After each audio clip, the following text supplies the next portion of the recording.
Okay, now we're ready to move on with making the lid of our coaster basket.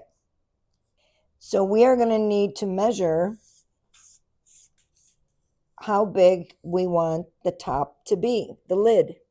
And looking at this, I want the lid to rest inside the rim, not on top of the rim. And when you're designing, you can make those choices as well. But my preference for this project is I want the lid to set down a little bit.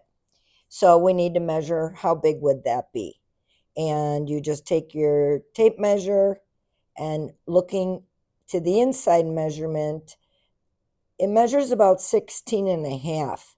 So we're going to need a lid, and you have to decide also how far you want the lid to drop down into the basket. I'm thinking that this is the very top row. This is the very rim. I don't want it on the rim. I'm thinking it could rest just a little bit below this rim in there. I think that would look nice. Maybe right at the same measurement as that row. In this lesson, you will be pulling the lid out of the machine to put it on top to see how you like it and putting it back in the machine. But we want to get as close as we can to the right measurement.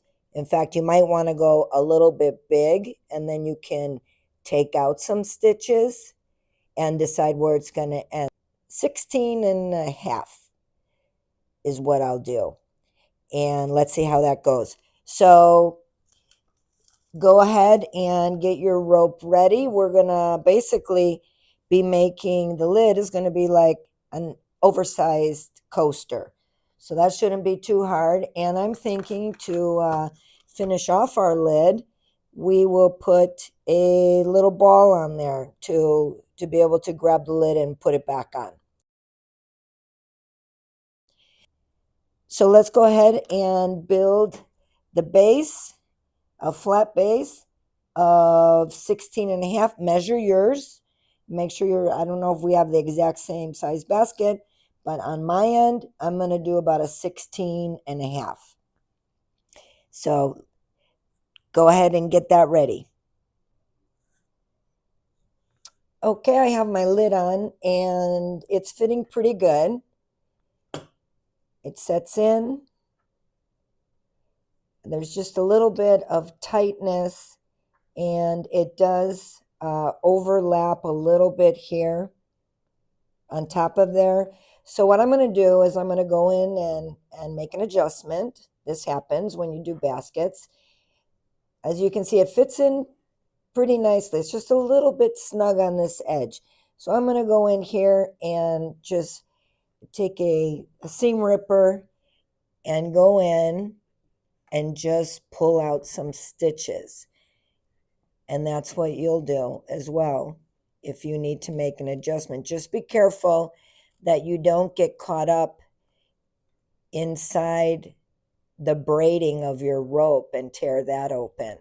So there I just made a little tweak and I'm going to set it back on the basket.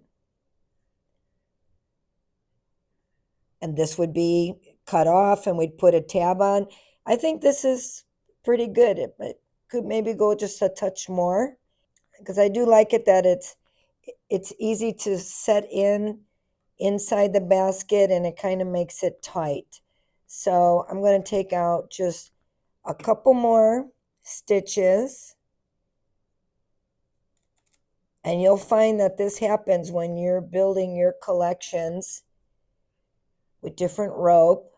You just need to make an adjustment. I think that would work.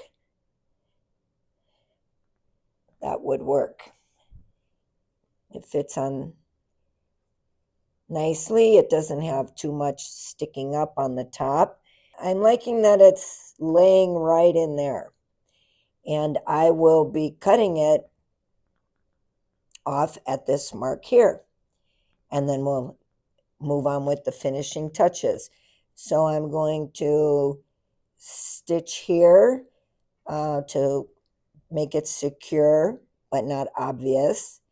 And then we will be getting ready to do the finishing touches. So get that far with yours, measure your lid, see how you like it, put it in place, get the right measurement. If I had the knob on here, it would be easier to be maneuvering this right now, but we'll be sewing the knob on soon. So I'm going to take it to that point and do what I just mentioned to you. I'm going to reinforce my stitching at the end and cut off the rope.